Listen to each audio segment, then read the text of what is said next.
हिंदी में यूपीएससी की तैयारी से संबंधित प्रोग्राम्स को देखने के लिए सब्सक्राइब करें study IQIAS Hindi. Hello students, Indian economy UPSC के जीएस का एक बहुत इंपॉर्टेंट सेगमेंट है और इंडियन इकोनॉमी का पेपर जब आप लगातार हर वर्ष का देखेंगे तो आप पाएंगे कि एग्रीकल्चर से रिलेटेड क्वेश्चन हर साल आपको मिलता ही है। तो इस एग्रीकल्चर के सेक्टर में एक बहुत बड़ी क्रांति होने जा रही है। वास्तव में भारत सरकार मार्केट में बायो फोर्टिफाइड आलू अवेलेबल कराने जा रही है। ये एक ऐसा सुपर फूड होगा जो कि स्वाद, सेहत और विज्ञान तीनों का मिश्रण होगा। भारतीय आलू को वैसे भी बहुत पसंद करते हैं और बिना आलू के किसी सब्जी में उनको मजा नहीं आता नॉर्मली, लेकिन अब ये आलू केवल एक सामान्य आलू नहीं होगा, यह एक पोषण का रिवॉल्यूशन भी होगा। देखिए, भारत का हर दूसरा बच्चा कुपोषित है और हर दूसरी महिला के पास एनीमिया की प्रॉब्लम है और उसका समाधान छुपा है इसी आलू में, जिसे कभी लोग नॉर्मली सस्ता और नॉर्मल मार्केट का आइटम समझ करके नज़रअंदाज कर देते थे। वास्तव में अंतर्राष्ट्रीय संस्था है ICAR और अंतर्राष्ट्रीय वैज्ञानिकों ने मिल करके एक ऐसा आलू तैयार किया है जिसमें जिंक, आयरन और विटामिन C पहले से लगभग 2 गुना है। और ध्यान रखिएगा, ये कोई GMO नहीं है, ये वास्तव में प्राकृतिक तरीकों से तैयार किया गया एक न्यूट्रिशनल वरदान है। तो अब जब भारत सरकार मिड डे मील में आलू खिलाएगी, गरीबों की थाली में आलू पहुंचेगा, तो वो पोषण से भरा होगा और भारत सुपर हेल्दी भी बनेगा। तो आज इसी पर हम लोग डिटेल में चर्चा करेंगे कि ये तकनीकी क्या है, कैसे लॉन्च होगी और कहां कहां लॉन्च होगी। तो शुरू करते हैं और इसमें आज हम कवर क्या करेंगे, भारत में आयरन की कमी के संबंध में जो आंकड़े हैं उन पर बात करेंगे। उसके बाद बायोफोर्टिफिकेशन होता क्या है यह भी जानेंगे। फिर कृषि और किसान के लिए इसके क्या मायने हैं इसके बारे में भी समझेंगे और इस संबंध में क्या चुनौतियां हैं इन्हें भी देखेंगे। तो वीडियो को शुरू करने से पहले हमेशा की तरह मैं आपको अपना टेलीग्राम चैनल बता देता हूं, यूपीएससी मेंटोर पंकज सर। आप इस टेलीग्राम चैनल को ज्वाइन कर लीजिए, इसी से आपको वीडियो के लिंक्स मिल जाया करेंगे और साथ ही साथ जो भी PDF हैं वे भी मिल जाएंगे। अगर आपको यूपीएससी की तैयारी में या कॉम्पिटिटिव एग्जामिनेशन की तैयारी में कोई भी समस्या हो रही है तो आप मुझसे सीधे कांटेक्ट कर सकते हैं इस टेलीग्राम चैनल पर। तो शुरू करते हैं आज का वीडियो। सबसे पहले आयरन की कमी की स्थिति क्या है, क्यों हम कह रहे हैं कि ये पोषण का रिवॉल्यूशन होगा। तो अगर आप बच्चों की स्थिति देखें, अगर हम कुपोषण में भारत में बच्चों की स्थिति देखें तो 6 से 59 मंथ तक के बच्चों में 67%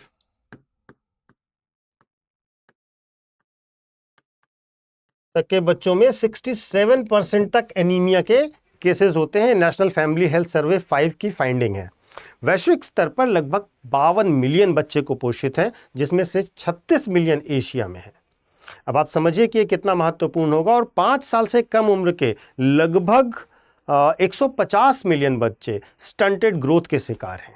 तो माल न्यूट्रिशन की में बच्चों की स्थिति बहुत ही भयावह है। और अगर हम महिलाओं की बात करें तो मैं सेम डेटा सोर्स ले रहा हूं, नेशनल फैमिली हेल्थ सर्वे का डेटा ले रहा हूं, जिसमें 15 से 49 साल की महिलाओं के बीच में अगर देखा जाए तो 57% महिलाएं एनीमिया से ग्रस्त हैं। यानी कि अगर हम महिलाओं की बात कर रहे हैं तो 15 साल से लेकर के 49 साल तक की महिलाओं में टोटल भारत में अगर देखा जाए तो 57% महिलाएं ऐसी हैं जिन्हें एनीमिया की प्रॉब्लम है, जिन्हें आयरन की कमी है जिनके ब्लड में। गर्भवती महिलाओं की अगर हम स्पेशली बात करें तो 52.2% है ये, और गैर गर्भवती महिलाओं में ये 57.2% है। ये national family health survey 5th का डेटा है।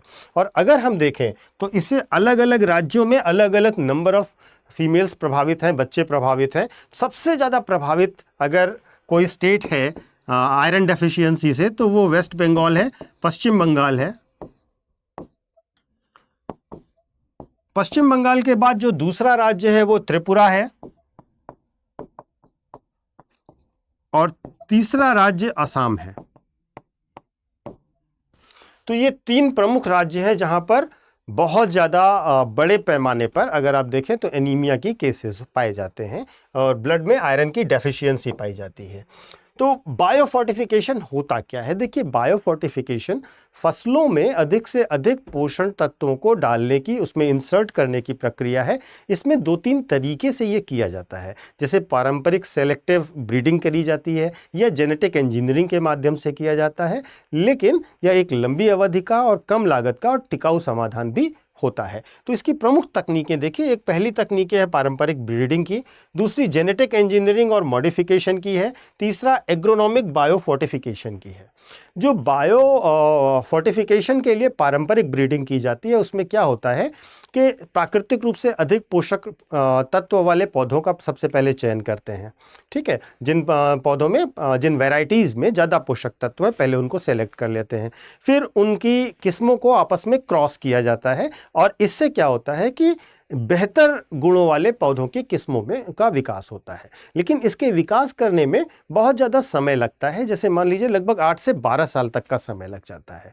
इसके कुछ उदाहरण भी हैं हमारे पास, जैसे कि आयरन रिच राइस है। ठीक है,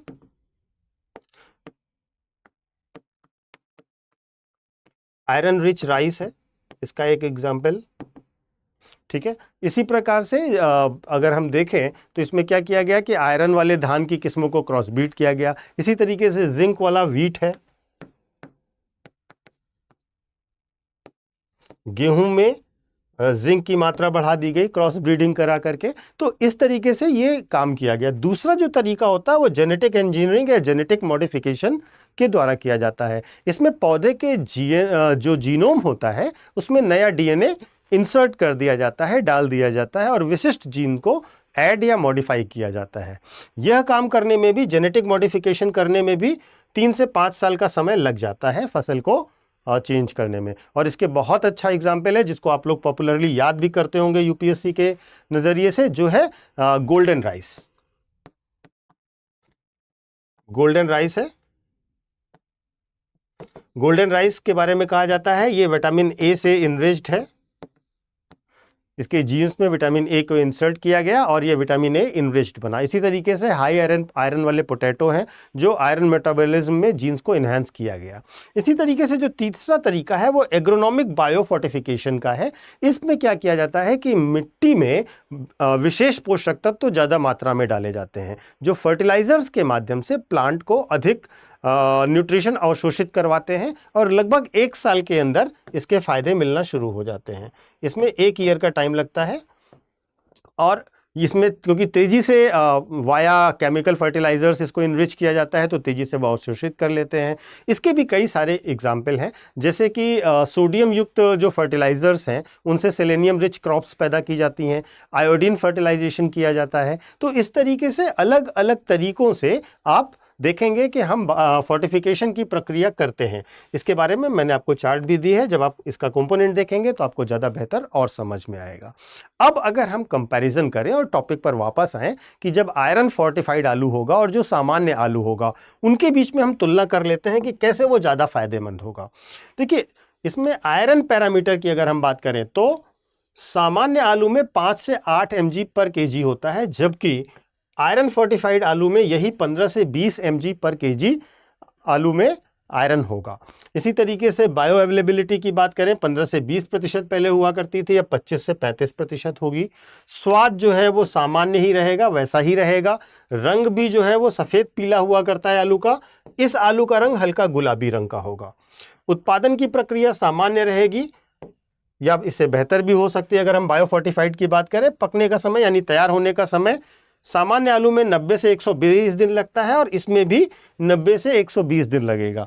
मतलब आपको आयरन कंटेंट लगभग 3 गुना तक मिल जाएगा और ये चीज़ आपके लिए बहुत फ़ायदेमंद है। आलू की उत्पादन की जो अवधि है वो सेम रहेगी, जो उत्पादन है वो भी सेम रहेगा, स्वाद भी सेम रहेगा। हल्का कलर वेरिएशन हो सकता है, हल्का पिंकिश हो सकता है, लेकिन ये महत्वपूर्ण है क्योंकि जो आयरन डेफिशिएंसी है उससे फाइट करने में ये बहुत बड़ी हेल्प करने वाला है।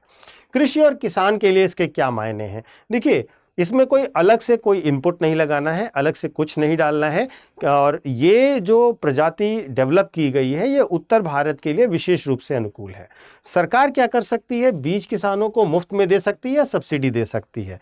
तो मोटे तौर पर अगर हम कहें खेती में उन्हें कुछ अलग नहीं करना है, सरकार चाहे तो उनकी थोड़ी हेल्प और कर सकती है, लेकिन इससे किसान का फायदा बढ़ेगा क्योंकि किसान को ज़्यादा बिक्री मिलेगी, लोग उसके न्यूट्रिशनल वैल्यू के कारण उसे ज़्यादा खाएंगे और इस फसल के उत्पादन का मकसद भी भारत में न्यूट्रिशन की जो ज़रूरतें हैं उनको पूरा करना है। तो खेती वही, मुनाफा ज़्यादा, मकसद भी बेहतर। तो इस तरीके से आप कह सकते हैं इसको, लेकिन इसमें कुछ चुनौतियां हैं। सबसे बड़ी चुनौती यह है कि अवेयरनेस की कमी है और लोग किसी भी प्रयोग से थोड़ा डरते हैं।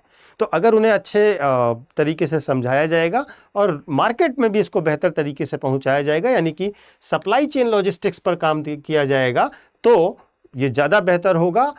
जो बायोफोर्टिफाइड फसल है उसको पहचान किया जाए, उसको अच्छे से स्टोर किया जाए और ट्रांसपोर्ट किया जाए, ये बहुत बड़ा मुद्दा रहेगा। यहाँ से अगर ये चीज़ बेहतर हो गई तो मार्केट तक ये नॉर्मली पहुँच जाएगा और लोग अगर अवेयर हुए तो इससे लोगों को फ़ायदा तेजी से मिलना शुरू होगा। ध्यान ये रखना है कि ये केवल पायलट प्रोजेक्ट ना रह जाए, राष्ट्रीय नीति के तौर पर इस्तेमाल किया जाए। यहाँ तक इस बात से क्लियर ध्यान रखिएगा कि आविष्कार करना कभी काफ़ी नहीं होता है, यही सफिशिएंट नहीं है कि आप कोई नई चीज़ और बेहतर चीज़ ढूंढ लें। उसके लिए संबंधित नीति बनानी होगी और उसे मार्केट तक पहुँचाना भी होगा। देखिए, अगर ये लक्ष्य हम प्राप्त करते हैं तो जो सस्टेनेबल डेवलपमेंट गोल है, जिसे 2030 में हम ज़ीरो हंगर और गुड हेल्थ के टारगेट से जोड़ सकते हैं, तो ध्यान रखिए कि आलू अब सिर्फ थाली में नहीं, भारत की वैश्विक छवि में भी दिखना चाहिए। भारत के लिए एक बायोफर्टिलाइज्ड आलू जो है वो क्रांतिकारी कदम हो सकता है। हमारी पोषण आवश्यकताओं, जैसा मैंने बताया, बच्चों में, महिलाओं में जो आयरन की डेफिशिएंसी है और जिसकी वजह से उनकी ग्रोथ भी प्रभावित हो रही है, उनकी हेल्थ भी प्रभावित हो रही है, उसको दूर करने के लिए बहुत महत्वपूर्ण होगा। आपको ज़रूर ये बताना चाहिए कि क्या बायोफर्टिफाइड आलू भारत की पोषण क्रांति का अगला चरण होगा? आप ऐसा मानते हैं, या आप ये मानते हैं कि भारत के लोग, या आप बताना चाहें कि भारत के लोग इसको कितना समर्थन करेंगे या कितना हेजिटेट करेंगे नई किस्मों को अडॉप्ट करने में? आप ज़रूर कमेंट करके अपनी राय दीजिएगा, मुझे इंतज़ार रहेगा आपकी राय का। इसके बाद जाते जाते मैं आपको एक अनाउंसमेंट कर दूं। जो लोग यूपीएससी की तैयारी कर रहे हैं या तैयारी करना शुरू करने वाले हैं और जिनका लक्ष्य वर्ष 2028 में यूपीएससी की तैयारी करना है, देखिए हमारे यहाँ 2026 के लिए, 2027 के लिए और 2028 के लिए 3 अलग अलग बैच अवेलेबल हैं। ठीक है, तो जब आप अपनी कन्वीनियंस और अपने लक्ष्य के हिसाब से हमारे बैचेस को सिलेक्ट कर सकते हैं। ये जो डिस्प्ले है ये 28 के बैच के लिए है, जो कि हमारे यहाँ बैच की शुरुआत होगी वास्तव में 12 अगस्त से। और इस बैच में आपको बुक्स का सेट मिलेगा, रेगुलर क्लासेस मिलेंगी। पहले आपका फाउंडेशन अच्छा कराया जाएगा, फिर आपको एडवांस लेवल पर प्रिपेयर कराया जाएगा, डेली राइटिंग प्रैक्टिस कराई जाएगी, आपके प्री के टेस्ट होंगे, आपको एक मेंटोर दिया जाएगा जो आपको इवैल्यूएट करेगा और आपकी हेल्प करेगा जहां पर भी आपको प्रॉब्लम होगी। इसके साथ साथ आपको जो प्री का रेजिडेंशियल प्रोग्राम है, मेंस का रेजिडेंशियल प्रोग्राम है, वो सब भी दिया जाएगा। डिटेल्स जानने के लिए आप हमारी वेबसाइट पर या ऐप पर जाकर के देख सकते हैं। वहाँ पर आपको इसका PDF मिल जाएगा, जहाँ पर आपकी क्लासेस का शेड्यूल, पैटर्न, एवरीथिंग आपको मिल जाएगा। यहाँ तक कि आपको डेमो क्लासेस भी मिल जाएंगी। ध्यान रखिएगा, अगर आप ऐसा कुछ करना चाहते हैं तो 28 के लिए जो फीस है वो 45,999 है। बाकी अलग अलग बैचेस के लिए अलग अलग फीस है, आप वहाँ से देख सकते हैं। लेकिन जो डिस्काउंटेड फीस, जो फीस वहाँ डिस्प्ले हो रही होगी उससे डिस्काउंट, जैसे ये डिस्काउंटेड फीस है 3 साल के बैच की, वो डिस्काउंटेड फीस आपको तब पड़ेगी जब आप इस कोड का इस्तेमाल करेंगे। तो सभी बच्चे जो अभी ऐड हो रहे हैं, देख रहे हैं और जुड़ना चाहते हैं स्टडी IQ IAS से, चाहे आप हिंदी मीडियम, इंग्लिश मीडियम या इंग्लिश बैच में जुड़ना चाहते हैं, तो आप किसी भी बैच में जुड़ना चाहते हैं, आप हमारे कोर्सेज को खरीद सकते हैं। एक बार उसको डिटेल में देख लीजिए। कोई डाउट है तो दिए गए नंबर पर, जो आपको साइड में नंबर दिख रहा होगा, उस पर बात कर लीजिए। और जब भी आप बैच खरीदें आप इस कोड का इस्तेमाल कीजिए, आपको बहुत सारा डिस्काउंट अपने आप मिल जाएगा। तो थैंक यू सो मच, मिलते हैं नेक्स्ट वीडियो में। स्टडी IQ IAS, आपका सिलेक्शन हमारा मिशन।